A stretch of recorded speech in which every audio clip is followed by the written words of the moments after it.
Ben Solo, Kylo Ren. He's probably the most beloved character from this new sequel trilogy of Star Wars, and I can understand why.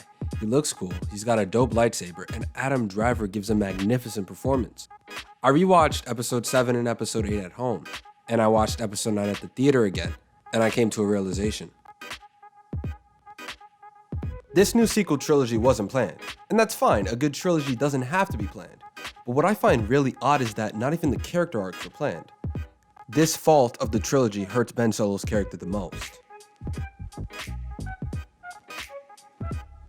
In episode 7, we learn that Kylo Ren is the estranged son of Han Solo and Leia Organa, Ben Solo. We also learn he was corrupted by the dark side because of the influence of Snoke, his master essentially, and became the master of the Knights of Ren, a prominent figure in the First Order, Kylo Ren. Kylo hides behind a mask in the film because he's unsure of himself. With the mask off, he's fearful almost. He's not confident. Look at this scene where Hux sees Kylo without his mask. Kylo immediately puts his head down, almost in embarrassment, almost like he's ashamed of who he is. Throughout the movie, we feel Kylo's conflict. We feel he's split in two. To end this conflict, Kylo does the unimaginable. He kills his father, Han Solo.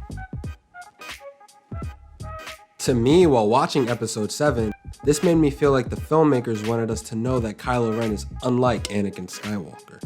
Anakin Skywalker didn't kill someone who was loved for 40 years, but Kylo did. I argued for 30 years for this to happen. Right. And finally, I wore him down.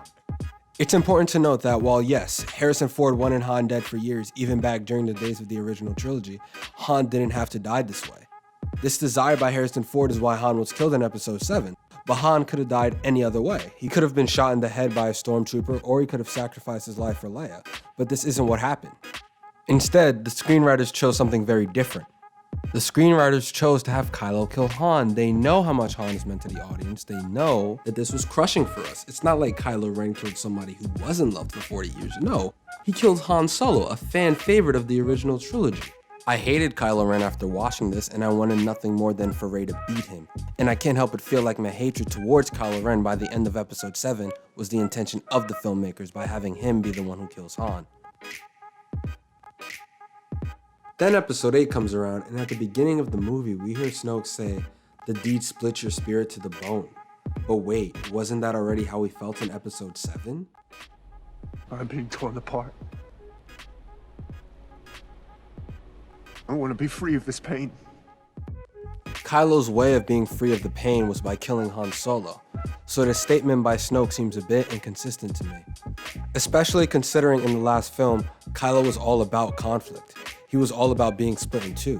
The reason Kylo chose to kill Han Solo was because he knew that by doing so, the pain would go away.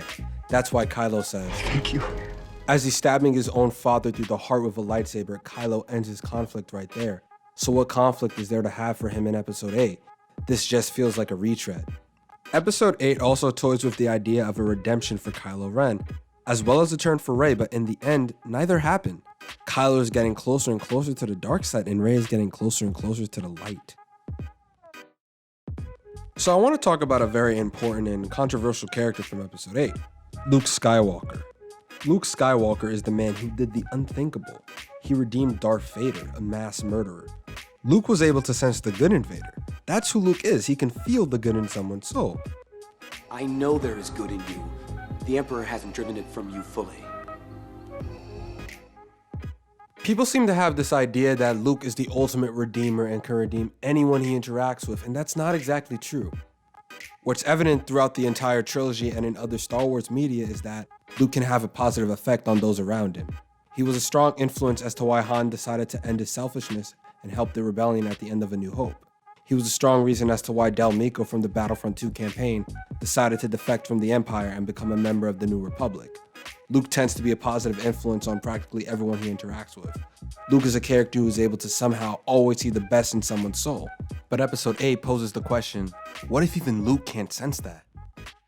Luke Skywalker is the man who saw a slimmer of hope to redeem Darth Vader and succeeded in doing so.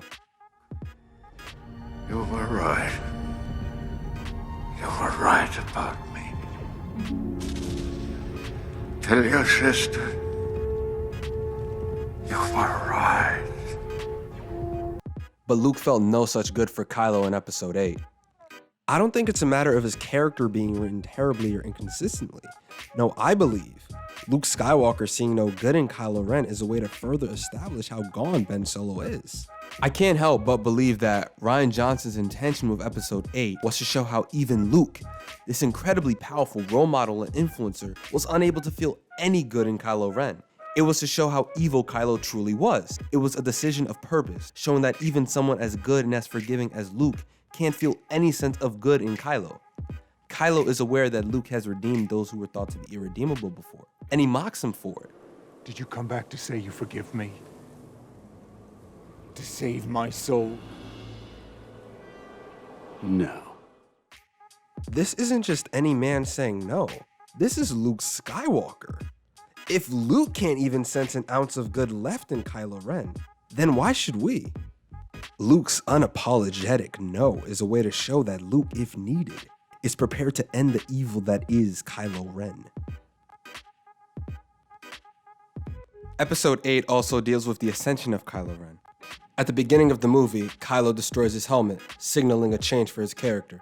Kylo is evolving. While in episode 7, Kylo was embarrassed to be who he truly was. He chose to hide behind a mask because he was scared, because he wanted to be like Vader. But now, Kylo chooses to show his face throughout most of the movie. A huge turning point for the character is when Kylo Ren kills Supreme Leader Snoke and takes over the First Order, signaling to us that once again, Kylo is evolving and becoming the ultimate foe for the Resistance. Then episode 9 came out and caused even more inconsistencies for the character. The first scene of the movie is Kylo confronting the ought-to-be-dead Palpatine. Kylo chooses to be a pawn in the Emperor's game, yet in the last film, Kylo was done being a pawn. He ascended in episode 8, yet descends at the very beginning of episode 9. I also want to bring back up the concept of Kylo's mask. In episode 7, Kylo wears a mask because he was afraid, because he wanted to be like Vader. But in episode 8, he realizes that he doesn't need that mask to be who he is. But in episode 9, Kylo rebuilds his mask, seemingly for no reason. Because of all of this, Kylo's ultimate redemption felt so unearned to me. He felt evil throughout most of episode 9, but then he immediately chooses to go good again after the death of his mother, and her calling out to him. But Kylo already felt Leia through the Force in episode 8, and he didn't just decide to go good, no, he continued on the path that he was already following. Why would Kylo choose to go good now? Han Solo pleaded with him in episode 7 to come home, but he chose not to. Why would Kylo listen to Leia and not Han? We don't know if Kylo preferred one parent over the other. This isn't established at all in the trilogy, so for me, it's a sign of disjointedness. It's a real shame because Kylo Ren had so much potential, especially from episode 7, but with what Rian Johnson did to the character in episode 8, and then what J.J. Abrams did for the character in episode 9, his arc throughout all 3 films just does not feel real to me. Luke in the original trilogy had an arc, and he had an arc in each individual movie that led him to the arc that was following. Luke goes from this But I was going into Tashi Station to pick up some power converters. to this. You failed, Your Highness. I am a Jedi, like my father before me. The beauty of Luke's arc is it feels 100% natural and 100% earned. You don't doubt it for a second. We truly believe Luke is a farm boy turned Jedi Knight.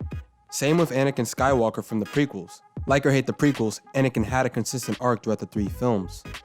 Kylo, on the other hand, though he has an arc, his arc is a very, very inconsistent arc throughout the 3 sequel trilogy films. Having the last Skywalker have such an inconsistent arc just sucks. Disjointed is probably the best word to describe this trilogy, but I also feel like it's the best word to describe Kylo Ren. It's the best word to describe Ben Solo. Rey does not have this feeling of inconsistency and disjointedness for her arc. Her lineage does, but Rey as a character doesn't. Same with Finn and Poe, but Kylo really suffers here. And it's because of all of this why I believe Kylo Ren is a broken character. Hey, Hilton here. I hope you guys enjoyed the video. If you did, smash that like button and give me a subscribe because I'm going to be uploading more content like this for the foreseeable future. With that said, see you later.